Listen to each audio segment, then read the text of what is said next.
suara jelas ya? Sangat jelas, oke. Baik, Oke. sugeng siang Pak Laksono, ngapunten nyela wekdalipun nggih. Nggih, Pak Bejo, monggo. Baik, ini terima kasih sebelumnya sudah memberikan waktu Pak, kesediaannya untuk saya wawancara meskipun dengan video call. Jadi ini untuk memenuhi tugas sebagai CGP ini Pak, terkait dengan tugas modul 3.1 terkait dengan dilema etika nggih. Nah, Nggih. ngaten Pak, yang pertama ini bagaimana Pak Laksono dapat mengidentifikasi kasus-kasus yang merupakan dilema etika atau bujukan moral itu Pak. Waduh. Ini sebenarnya Pak Bejo sendiri sudah bisa sebenarnya. Identifikasi membedakan antara dilematika dan Bujukan moral. bujukan moral. Yo paling tidak kalau bujukan moral kan antara benar dan salah ya. Kalau tidak salah ya Pak Bejo ya. Iya. Ya itu kan bujukan moral. Yo paling tidak kalau identifikasi bujukan moral ketemu benar dan salahnya ya berarti beres gitu. Oh berarti ini dilematika kan gitu. Iya. Penting bisa ketemu aja benar dan salahnya. Cuma nanti berikutnya kan posisinya untuk pengambilan keputusan itu yang agak susah. Tuh paling sih gitu sih Pak Bejo. Berdasarkan pengalaman aja ya sampai saat ini gitu. Oke. Oke, ini lanjut pertanyaan yang kedua Pak, terkait tadi nggih. Selama ini bagaimana Pak Laksono menjalankan pengambilan keputusan di sekolah, terutama untuk kasus-kasus di mana ada dua kepentingan yang sama-sama benar atau sama-sama mengandung nilai kebajikan ini Pak? Aduh. Ya. Kita ingat dulu ya teorinya ya. Teori di GP-nya. Tapi nak secara pengalaman Pak Laksono sudah sudah di atas langit-langit mega-mega. Enggak, belum, masih jauh, masih belajar bareng-bareng sama Pak Bejo. Apa ya? Pengambilan keputusan. Iya. Kalau saya sih kayaknya lebih banyak kedua pendekatan ya, dua pendekatan. Yang pertama yang ini tolong di apa ya? Kok saya salah ya Pak Bejo? Iya. Yang pertama kan itu yang berpikir berbasis akhir ya, end basisting kalau nggak salah. Itu. Jadi pengambilan keputusan yang intinya adalah kebermanfaatan bersama. Iya. Tuh. Ada dilema etika, ada yang dua-duanya benar tapi harus memutuskan gitu kan. Kalau saya cenderungnya dua, satu kebermanfaatan yang banyak itu yang mana, kemudian sebagai pertimbangan gitu. Yang kemudian pendekatan kedua yang perlu dipertimbangkan adalah dari sisi aturan itu. Sebisa mungkin ketika ada aturan itu sebagai dasar untuk mengambil keputusan gitu. Jadi dua itulah, tinggal porsinya mau besar yang mana kalau saya selama ini, tapi kebanyakan saya pakai dua pendekatan yang berbasis kemaslahatan bersama, yang kedua berbasis aturan. Itu sih Pak Bejo, tinggal nanti pertimbangannya dua itulah, nanti tinggal keputusannya diambil. Iya. Oke. Selanjutnya untuk langkah-langkahnya sendiri Pak, langkah-langkah atau prosedurnya itu seperti apa yang biasa panjenengan terapkan? Yang jelas mencoba menahan diri untuk jangan terburu-buru ambil keputusan sih kalau saya, walaupun itu juga menjadi kelemahan menurut saya. Tuh. Kan kita kan nggak perlu keputusan cepat, tapi kalau terlalu terburu-buru nanti datanya mungkin kurang valid Pak Bejo. Jadi kalau saya paling utama ya data dikumpulkan dulu itu dari berbagai sumber. Ya mungkin Pak Bejo sudah ada pendekatan yang trilema misalkan, IGP-nya teorinya bisa dipakai lah. Ada dua opsi, kemudian dan ada satu opsi lagi nih, makanya disebut trilema. Mungkin ada satu opsi lagi yang bisa menjadi keputusan. Nah, itu kan perlu data, perlu kita diskusi dengan banyak stakeholder yang ada. Kalau syukur ada trilema, ada opsi ketiga yang lebih kreatif. Lagi-lagi saya kembali ke kemaslahatan bersama dan aturan ya, pijakannya. Baru kita ambil keputusan. Saya kira itu Pak Tijo. Oke. Selanjutnya untuk hal yang paling efektif dalam pengambilan keputusan pada kasus-kasus dilema etika. Hal yang Pendekatan paling efektif. Hal yang paling efektif. Halo Pak Tijo. Ya. Jaringannya kurang. Hal yang paling efektif dalam keputusan etika nggih. Yang selama ini sudah panjenengan terapkan hal yang tidak kasus mungkin. Yang jelas kalau saya ya tidak boleh sendirian Pak. Ada tim, ada pengawas sekolah, ada rasa, ada pengawas, ada tim. Jadi kalau bisa komunikasikan itu. Jadi saya pribadi dan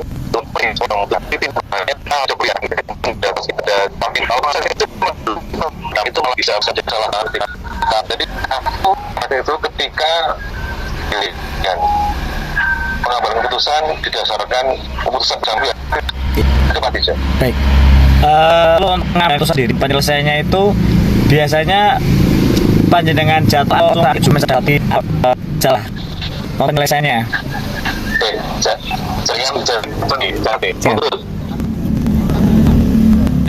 Oh, ini apa namanya? Masih putus-putus ya. Ada putus. Masih ada Pak. Terap ya? Belum stabil. Saya berbaca ini ya. Oh, kalau di sini jaringannya bagus sih.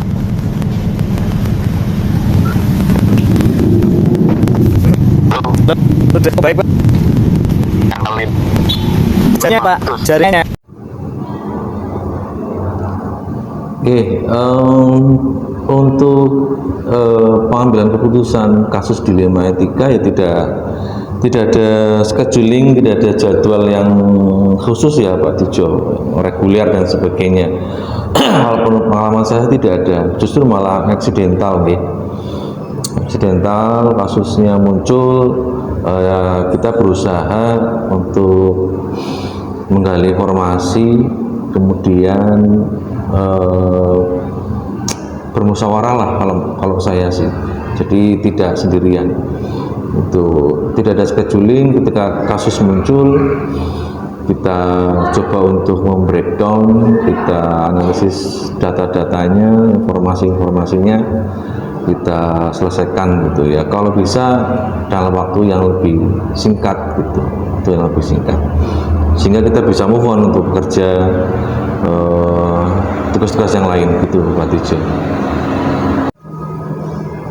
Oke, Pak Tijo, terkait dengan tantangan ya, tantangan terkait pengambilan keputusan ketika menghadapi dilema etika, selama ini mungkin ini sisi emosional ya. Jadi ternyata memang latihan sosial emosional itu memang diperlukan ya, ketika kita harus mengambil keputusan dalam dilema etika. Tantangan terbesarnya salah satunya itu sih Pak Tijo, terkait dengan sisi emosional sebagai pribadi nih. Sebagai pribadi itu memang perlu dilatih untuk sosial emosionalnya, sehingga tidak ada tendensi pribadi lah ketika untuk pengambilan keputusan ya, menghadapi dilema etika. Saya kira tantangan terbesarnya itu salah satunya. Yang kedua, yang menjaga integritas, karena misalkan ini terkait dengan beberapa pihak, di mana pihak-pihak itu mungkin cenderung lebih dekat dengan saya misalkan, itu kan perlu perlu integritas yang kuat ya untuk mengambil keputusan gitu, sehingga tidak ada tendensi yang personal. Jadi tantangannya ya tantangan pengambilan keputusan dalam dilematika menurut saya itu dua. Yang pertama sisi emosional ya, jadi kita perlu melatih sosial emosional yang saya kira itu di program Guru Penggerak Pak Dijo sudah mendapatkan pelatihan itu. Kemudian yang kedua integritas itu, supaya tidak ada tendensi kepentingan personal lah itu dalam pengambilan keputusan. Untuk seseorang atau faktor lain yang membantu dalam pengambilan keputusan dilematika ya jelas sekali Pak Dijo, tim manajemen gitu ya harus selalu dilibatkan, menggali informasi dengan teman-teman gitu. Jika diperlukan perlu konsultasi dengan pengawas pendamping gitu ya, karena tugas pengawas sekarang kan lebih cenderung lebih berfokus kepada pendampingan. Justru itu yang seharusnya menjadi partner sebenarnya, seseorang yang bisa bantu untuk pengambilan keputusan itu. Tapi yang utama justru ketika faktor yang lain ya tentu saja ya karena kita manusia yang beragama, yang punya keyakinan religi ya, saya kira doa, bantuan, tawakal, menyerahkan hasil keputusannya ada unsur faktor religi, jadi kita pasrahkan juga kepada Tuhan Yang Maha Esa, itu juga sangat diperlukan gitu.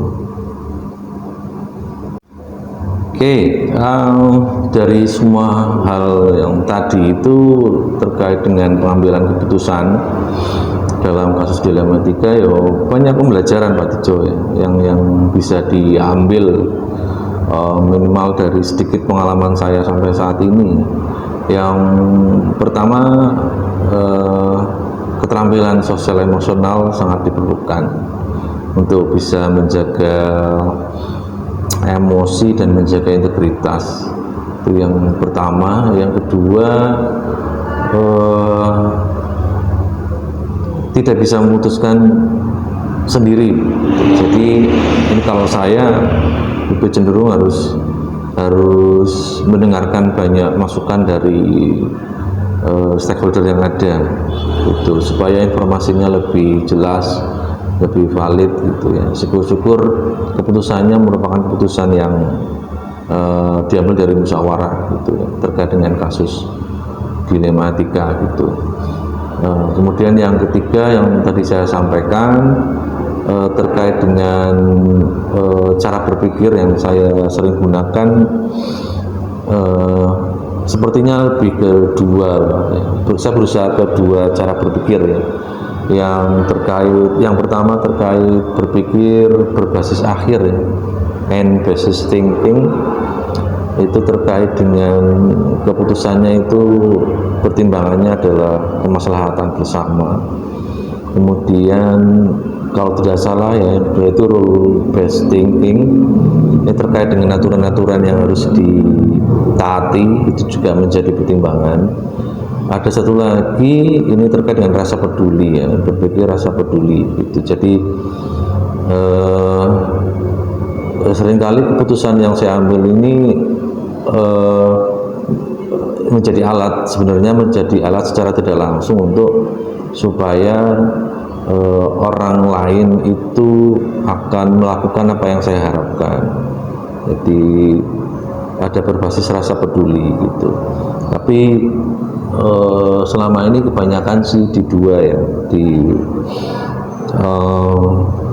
end basis thinking ya, berpikir berbasis hasil akhir, kemaslahatan bersama. Kemudian yang kedua terkait dengan berpikir berbasis rule, aturan yang ada, nilai-nilai yang ada yang harus kita taati pada ekosistem kita di sekolah gitu. Itu kemudian yang paling akhir ya pasti kita serahkan ya semuanya, kembalikan kepada yang maha kuasa terkait dengan keputusan-keputusan yang kita ambil gitu. Harapannya keputusan yang kita ambil nanti ketika dipertanggungjawabkan ya secara moral dan secara keyakinan religi gitu, itu bisa lebih menenangkan hati kita untuk bisa membuat keputusan-keputusan mengenai kasus dilema etika. Saya kira itu nih Pak Tijo sementara ini. Itu mungkin nanti karena baru sangat kecil sekali pengalaman saya, sedikit sekali sampai saat ini. Itu kita masih belajar bersama-sama, belajar bareng-bareng. Itu alhamdulillah Pak Tijo mendapatkan kesempatan untuk mendapatkan pendidikan guru penggerak, nanti harapannya menjadi salah satu penggerak ekosistem ya di sekolah kita. Saya kira itu Pak Tijo itu. Semoga bermanfaat, sukses selalu Pak Tijo, sehat-sehat dan bahagia. Terima kasih Pak Tijo. Assalamualaikum warahmatullahi wabarakatuh. Sesuai janjian kemarin.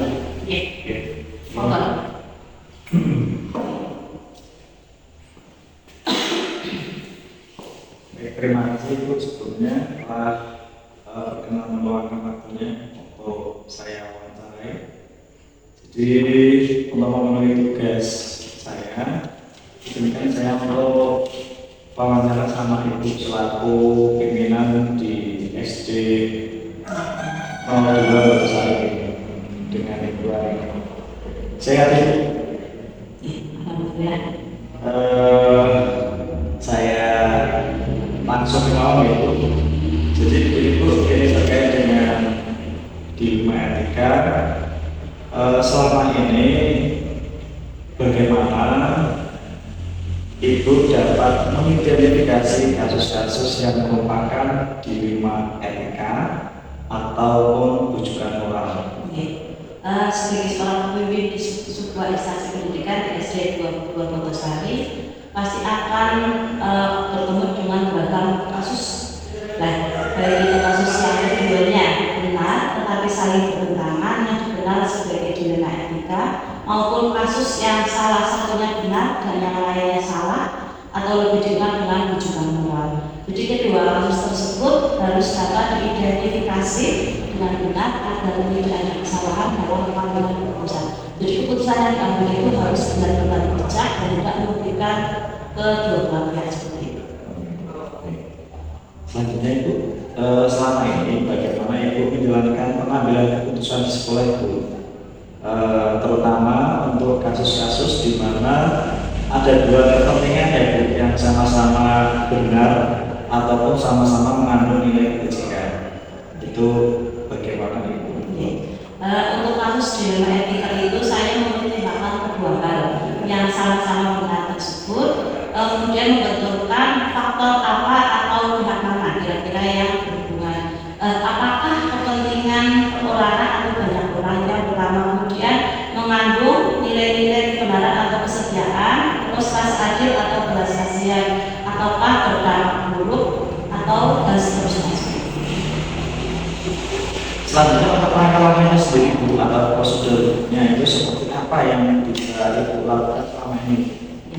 Suara hati dan nalar saya sebagai pemimpin di sekolah itu memiliki kebenaran yang paling kecil mudaratnya dan besar manfaatnya. Jadi kedua belah pihak ini harus ada manfaatnya dengan mempertimbangkan kepentingan peserta didik.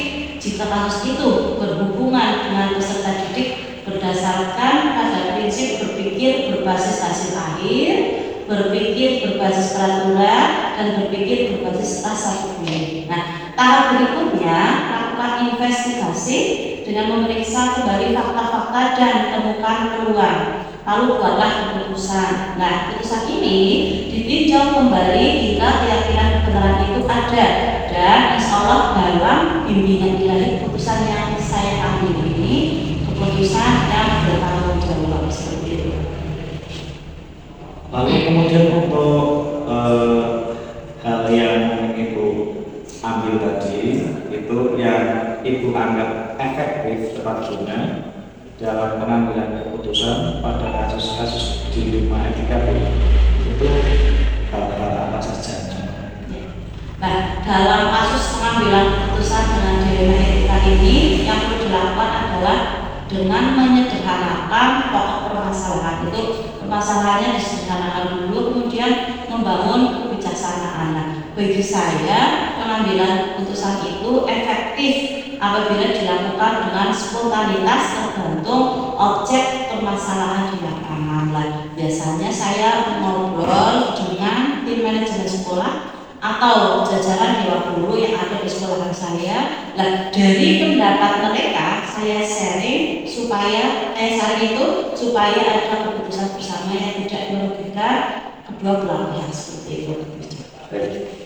Lalu tentunya ada halangan yang menjadi halangan yang dalam atau tantangan dalam pengambilan keputusan pada kasus-kasus di rumah etika.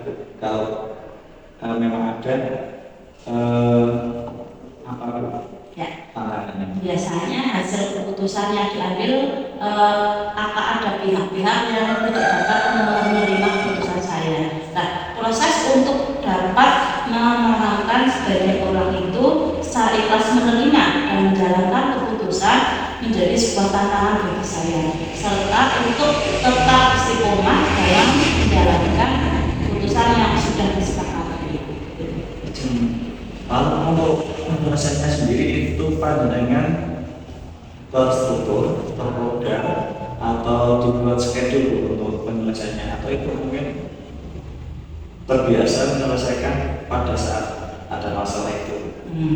Biasanya itu tidak ada jadwal tertentu Pak Pujo dalam menyelesaikan sebuah kasus. Yang saya prioritaskan itu kasus mana yang perlu diselesaikan secepatnya tergantung dari jenis kasus. Nah, dan pentingnya kasus tersebut diselesaikan secepatnya. Keputusan itu harus ada agar tercipta lingkungan sekolah yang sehat, kondusif untuk semua warga sekolah yang ada di sekolah. Lalu mohon maaf ini Bu, saya percaya bahwa selaku pimpinan itu sangat penting sekali untuk mengambil keputusan. Tapi tidak untuk kemungkinan Ibu ada pihak atau teman atau rekan yang mungkin yang bisa membantu atau mempermudah panjenengan untuk dalam pengambilan keputusan di lima etika selama ini. Ya biasanya kalau komunikasi itu baik dengan semua